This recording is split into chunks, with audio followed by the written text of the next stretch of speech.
I have been reading Don Quixote by Miguel de Cervantes. And this is a kind of book that, um, because of its length and because of the way it has engaged me uh, so far, I haven't finished it.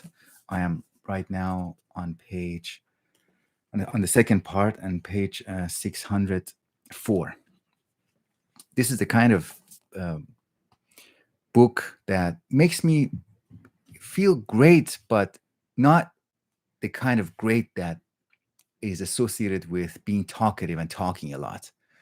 When I read a few pages or a few chapters from Don Quixote, I don't feel like I want to jump on YouTube and analyze it. It makes me feel like a student. It makes me feel that kind of sweet naivete that we feel when we first encounter something, when we're first encountering or experiencing a kind of literary process, kind of literary relationship.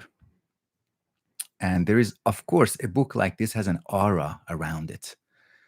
And it is important not to let that aura completely determine your reading experience. Like, oh, this is a classic. I'm reading a classic. Wow, this is great. And so that can be a filter and actually not inhibit an authentic, real relationship with the text. We should kind of set that aside and say, okay, I'm just reading. This is just a book. I'm reading a book. I'm reading a story. And it's good to begin the relationship in a very basic, straightforward, down-to-earth way, like being entertained with the story. And the story is very entertaining, very engaging, very funny. And with that kind of low expectation, with that down-to-earth mindset, I think I get a lot out of this book. From the very beginning, so the book begins with a prologue or preface. I think it is a prologue. And from the very beginning, at the prologue, we encounter immediately the creative energy of Cervantes, the inventiveness of Cervantes, and the way he is from the very beginning, he just begins wrestling with existing conventions, existing literary conventions and traditions. And it is there's a duality in that wrestling. You have to acknowledge and face the thing that you're struggling against, of course. It's not like a complete dismissal. He begins with some notes about how books of this genre are supposed to begin with some verse, with some maybe a poetic beginning, some praise maybe about why the book is great. In our contemporary time, maybe if you have introductions by other authors, other more established authors, a foreword by another author that gives authority to this relatively newer author. So Cervantes wants to distance himself from that and engage with it and embody and perform those conventions in a satirical way, ironically. But he announces his inventiveness. As I said, I wanted to say that his inventiveness, his inventive energy is overflowing. That's the impression that I get when I read. There's an overflow of inventive energy. And I think that's one of the reasons why the book is funny, because just there's too much in it. There's too much in conversations. There's too much in in Cervantes' observations. There's too much in. Sometimes there are. I just remember a scene where he introduces us to a new character and the house of this new character, and because Cervantes gives us the story of Don Quixote from a distance, so he talks about a book that he has discovered. The author has discovered a book, and he's kind of translating and writing about a book about the story. This is a literary technique or a method that you might be familiar with through Borges, Jorge Luis Borges. Borges does this.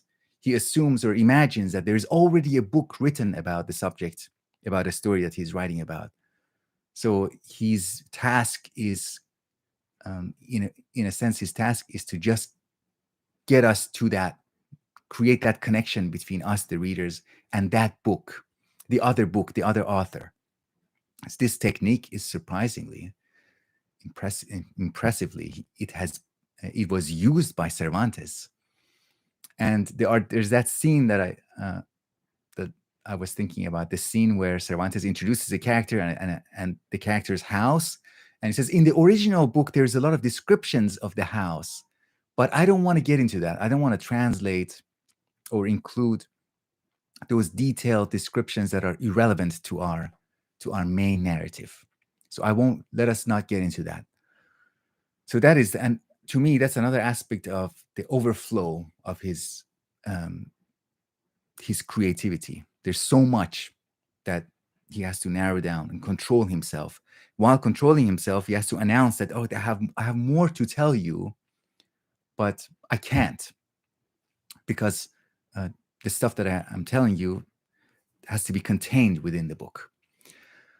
I've been so excited about this Don Quixote. I've been so excited about it that, as I said, it really makes me feel like a student, and I want to go around and talk to other people about it, and I want to read other people writing about Cervantes and Don Quixote in particular. And one of the things that I found was the critical, I think these volumes edited by Harold Bloom, the critical analyses, interpretations, and it's a really long series on many, many different authors and books, Jane Austen, Melville. And there's one volume on Don Quixote, edited by Harold Bloom, and Bloom has a short introduction, 2 pages. And then there are essays written on different aspects of that, of the novel.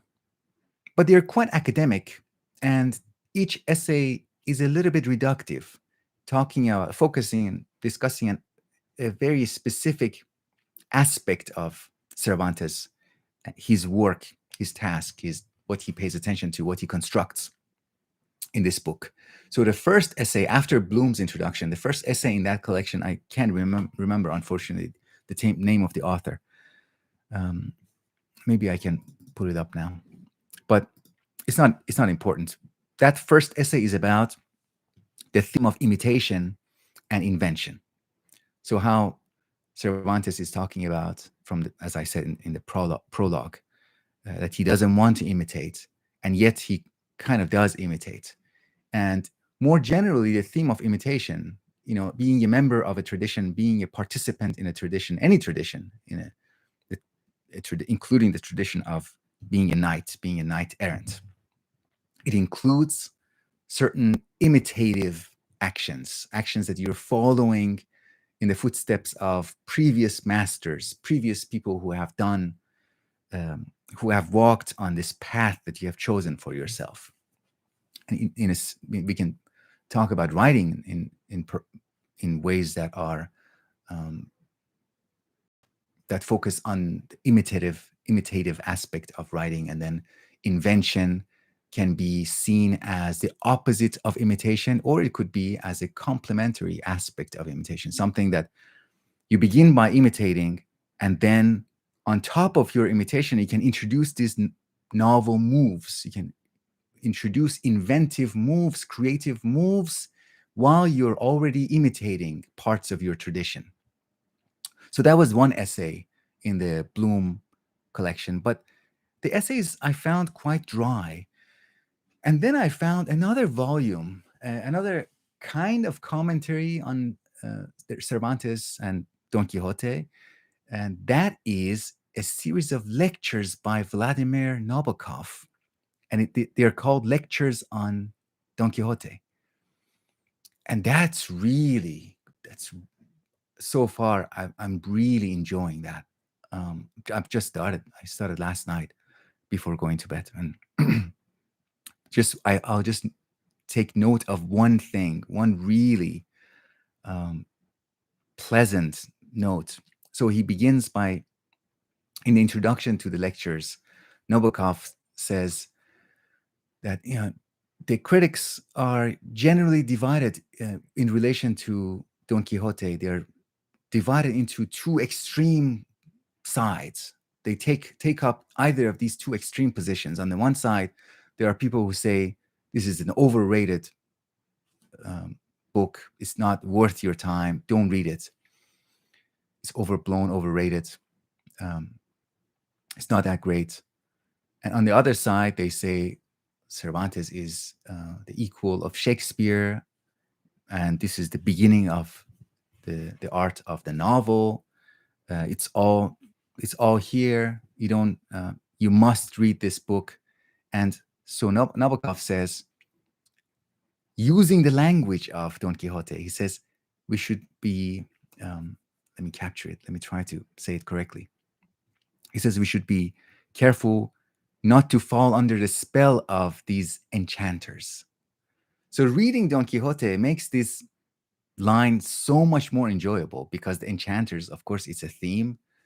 The theme of enchanters and enchantment is prominent in the experience, the story of the narrative of Don Quixote, and especially in the dialogues between Don Quixote and Sancho Panza.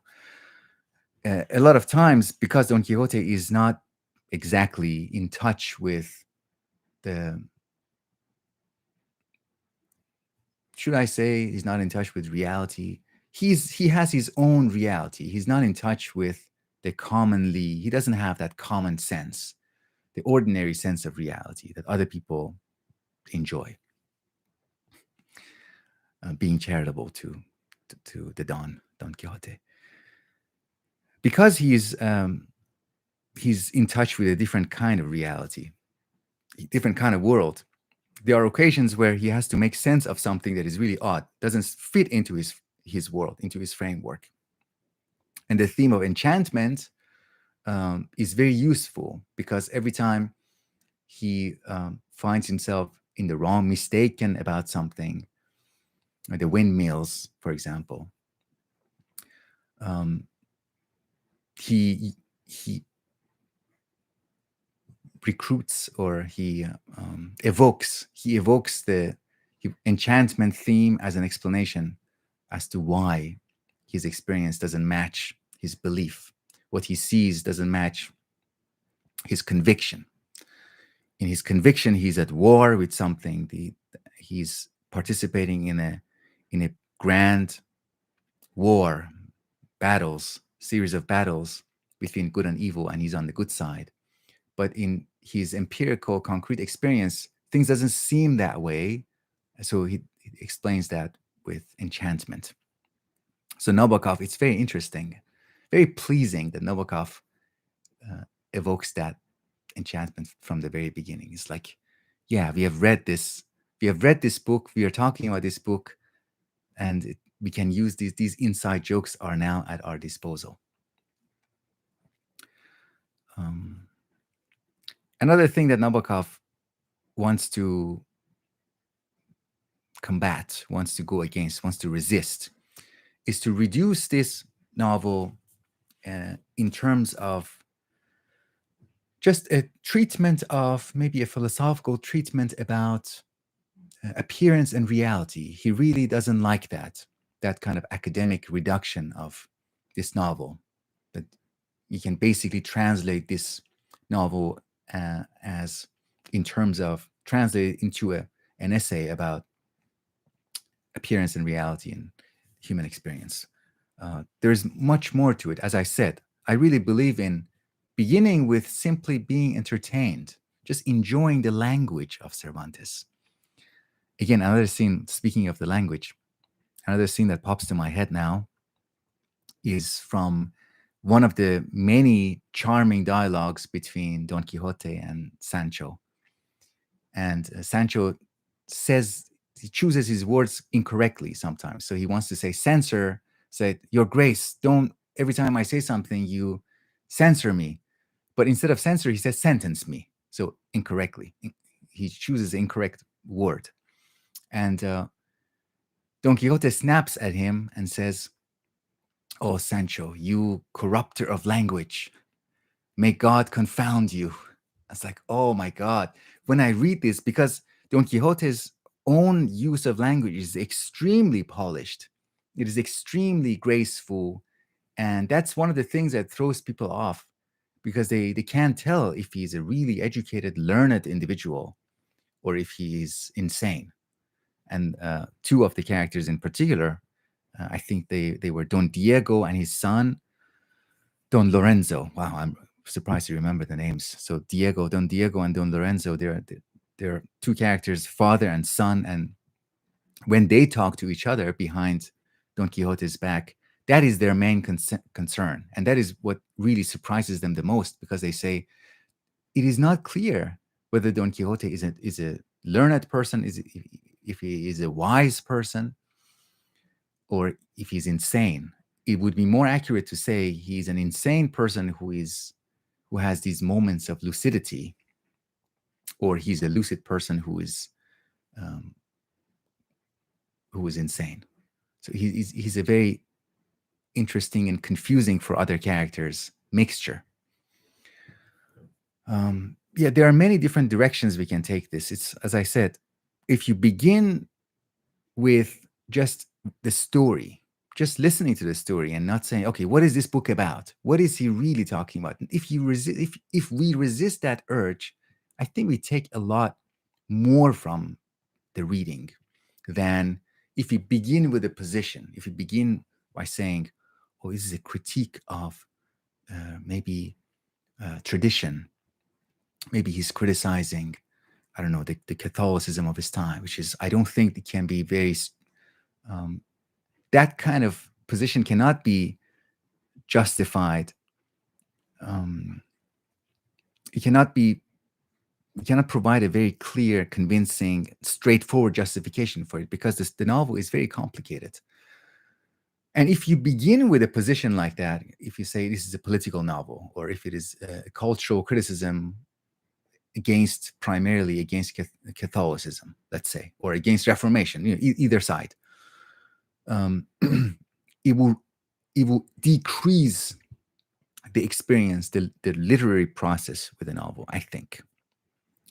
So there's an innocence in just reading the story, just enjoying the story. There's an innocence in that.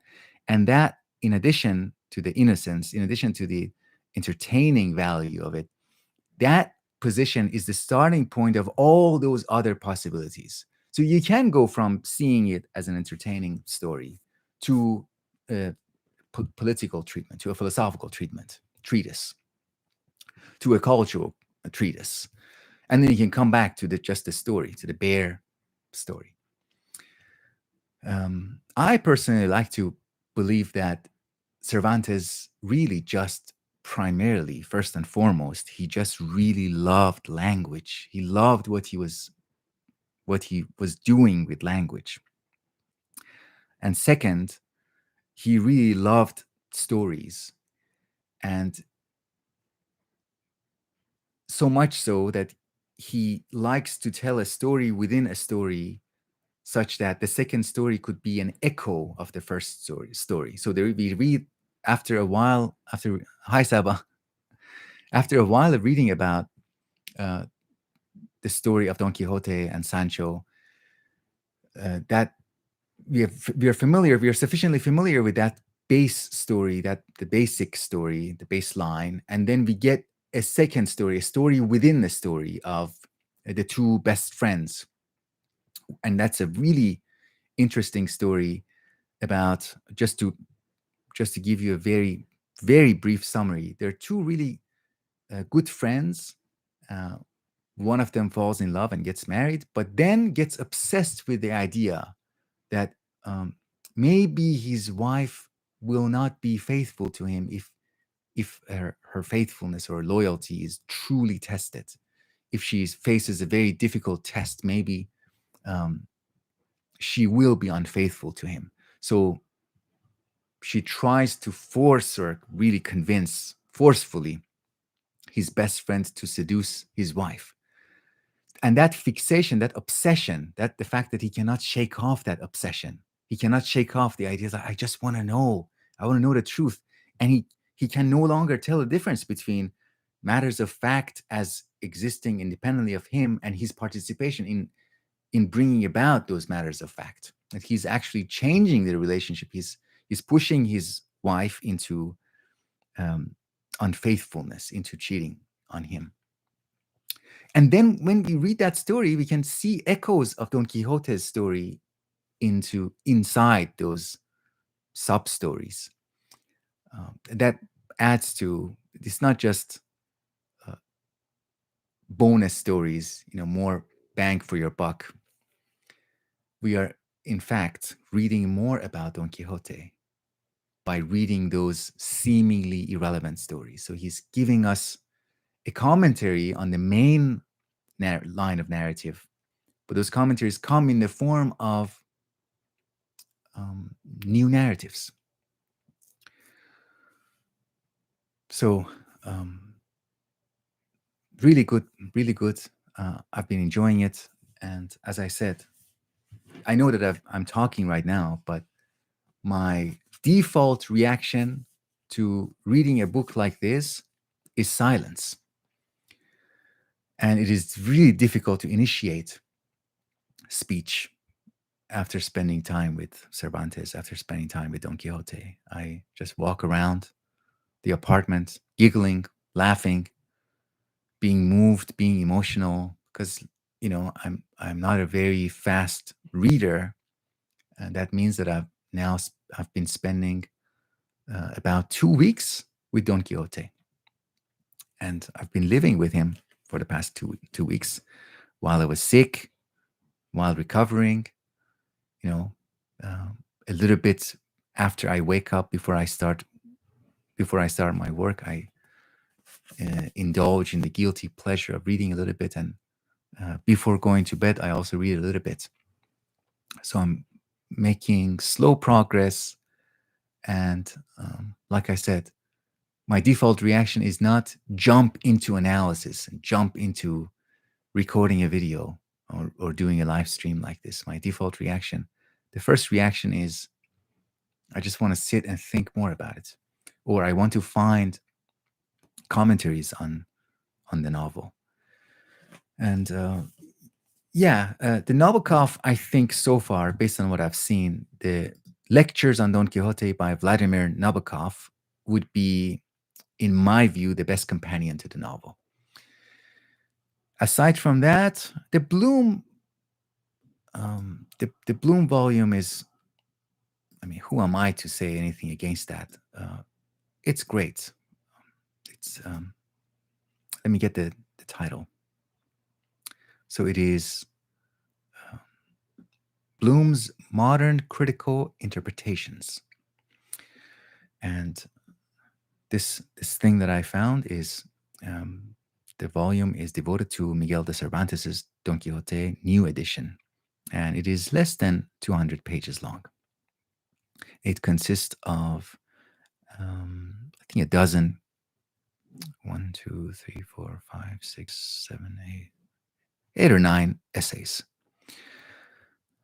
So I already told you that the first essay that I read was about the theme of imitation and inventiveness, imitation and invention, how those two things are sometimes considered by Cervantes as opposite to each other and sometimes complementary. That essay was written by Carolyn A. Nadeau. I hope I'm pronouncing her name correctly.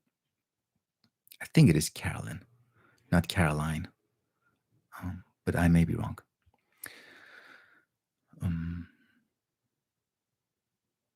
So yeah, I think that's good.